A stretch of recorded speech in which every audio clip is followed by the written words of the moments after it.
telespectadora e telespectador da Rede Previdência. Seguimos com o projeto de entrevistas, com a série de entrevistas dos autores da revista da AAPREV, Associação dos Advogados Previdenciaristas de Pernambuco. E hoje nós trazemos a doutora Giovana Cordeiro, que vai falar do tema previdenciário, combinando com o tema da transexualidade. E eu quero agradecer desde já a disponibilidade da doutora de nos dar esse tempinho da rotina corrida dela para nos dar essa entrevista.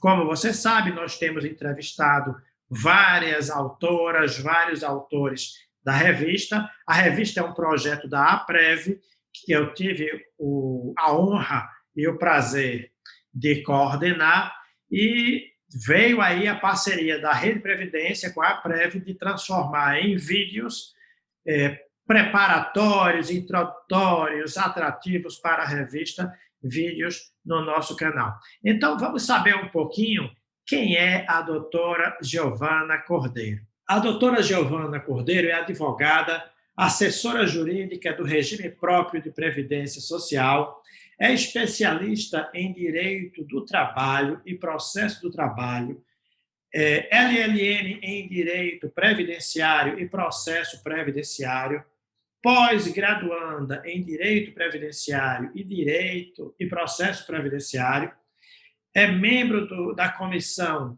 de Direito Previdenciário da OAB-PE e da Subseccional Olinda.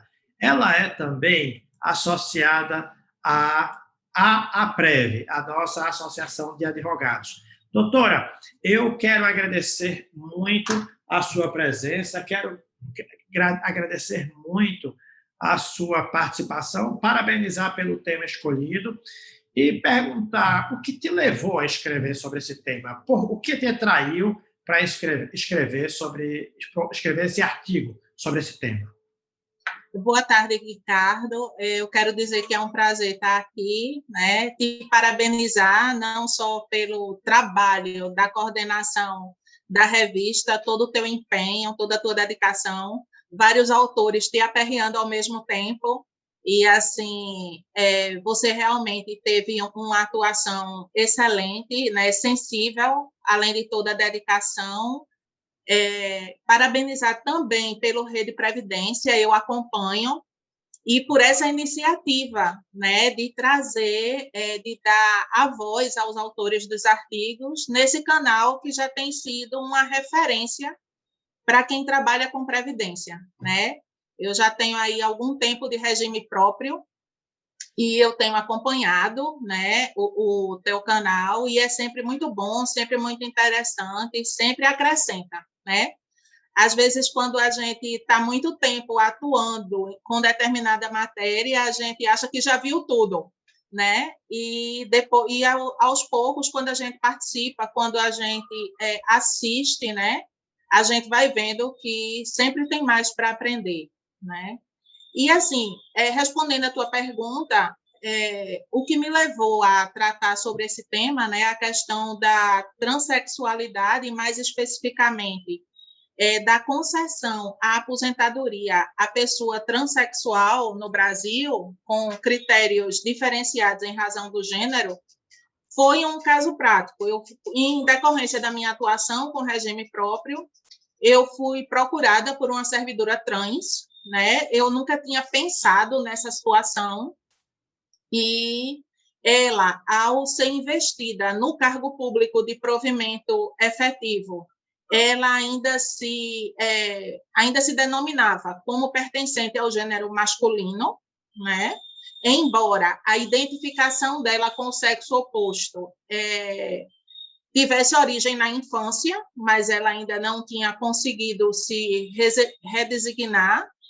E aí, quando ela procurou o órgão, né, a Secretaria de Administração, para retificar os registros funcionais, ela foi impedida de fazê-lo, né?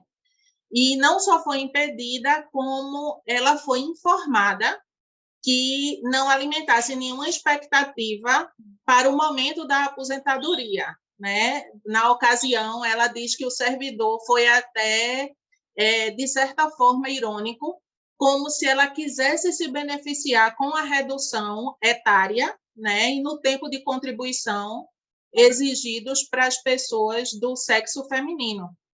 E aí ela me procurou, obviamente o ente não tinha nenhuma previsão legal nesse sentido, e aí eu também me deparei, né, com a total omissão legislativa sobre o tema. E aí me despertou interesse em estudar. Num primeiro momento, eu imaginava que a minha convicção seria de que seria impossível se tratar com os critérios do sexo jurídico, exatamente por conta dessas questões da dificuldade até de comprovar, porque não é necessário a pessoa transexual fazer a cirurgia de transgenitalização para se identificar com o sexo psíquico, né? Mas aí eu fui estudando a matéria e eu vi que eu fui assim convencida, né, de que para que se garanta o direito fundamental à aposentadoria, é necessário, sim, que o direito evolua. Assim, o direito é uma ciência social, né?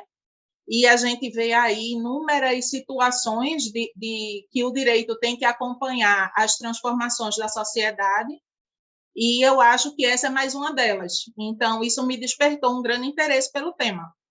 Te pergunto, Giovana, quais são os malefícios que você pode identificar desse teu estudo, desse teu conhecimento, dessa tua experiência? Não é? Quais são os malefícios que essa omissão legislativa provoca a pessoa trans?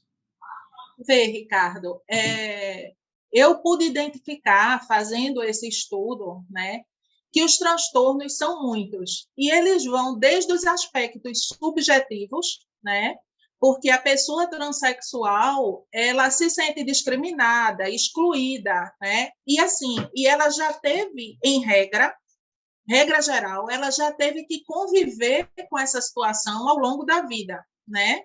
E aí, quando ela consegue, assim, efetivar o sentimento dela naquele sexo com o qual ela se identificou, ela muitas vezes tem os direitos, ela não tem todos os direitos assegurados, né?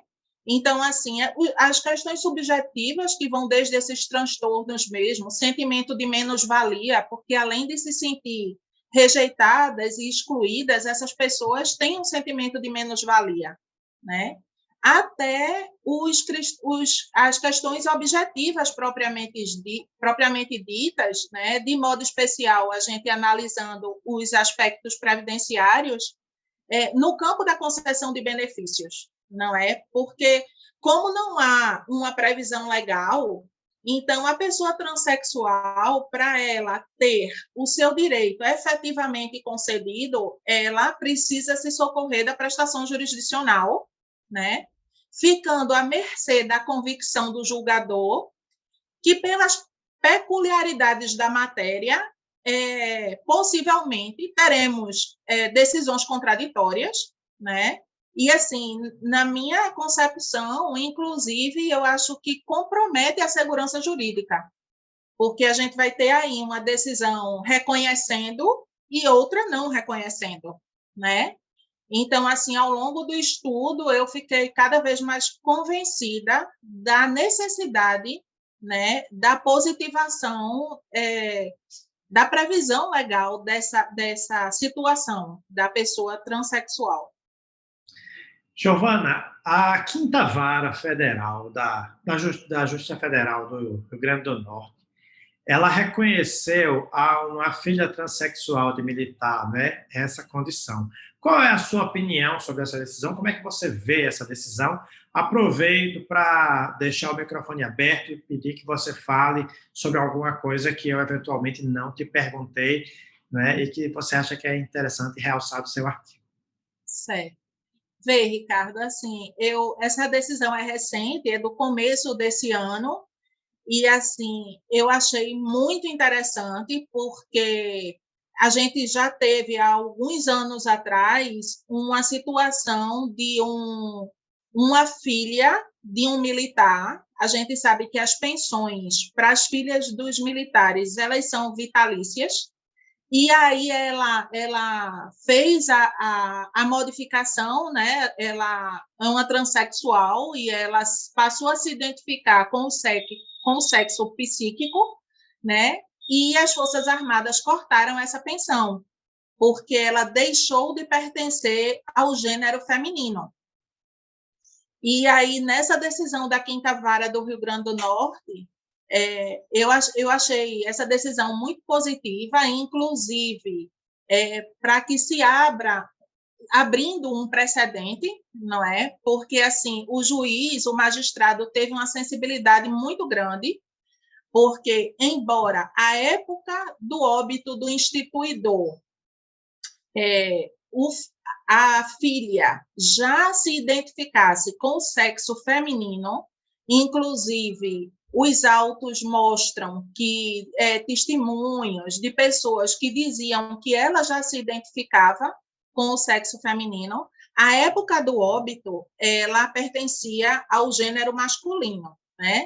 Então, a decisão do magistrado entendeu o seguinte: como a gente sabe que os critérios vigentes à data do óbito regem o benefício, não é? Então, assim, eu achei excelente o pronunciamento do magistrado, porque ele diz que a época do óbito do instituidor, ela já preenchia os requisitos para ser beneficiária da pensão, tanto como sendo do gênero masculino, porque à época ela contava 14 anos de idade, e aí ela poderia receber até 21 anos, então ela estava na qualidade de dependente, né? E tanto porque, à época, ela já se sentia pertencente ao gênero feminino.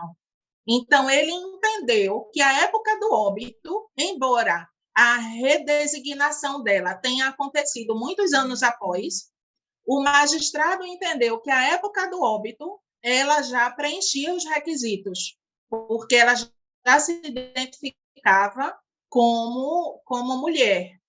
E aí foi uma hipótese de rateio de pensão, ela já tinha 2 outras irmãs que recebiam, e eu achei assim fantástica a decisão judicial, achei de tamanha sensibilidade, porque realmente assim eu acho que muito mais do que se assegurar a pessoa transexual a mudança de sexo, né? E aí não somente a questão da transgenitalização, que hoje é uma cirurgia que já é feita pelo SUS, né?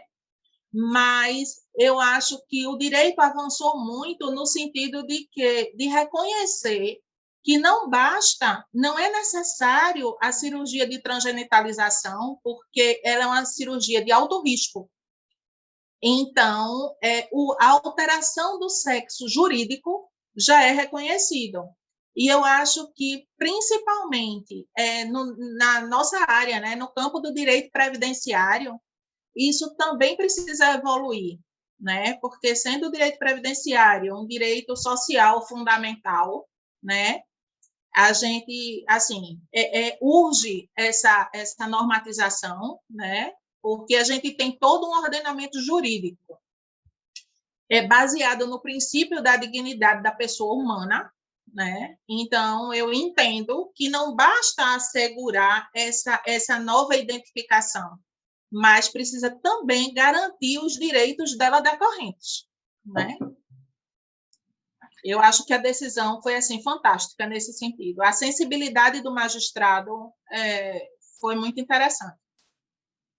Veja, telespectadora, veja, telespectador, seja você profissional, seja você estudante, seja você segurado, como o tema é importante, e você vai tê-lo em detalhes na revista da APREV, no site da APREV, fazendo o download de forma gratuita.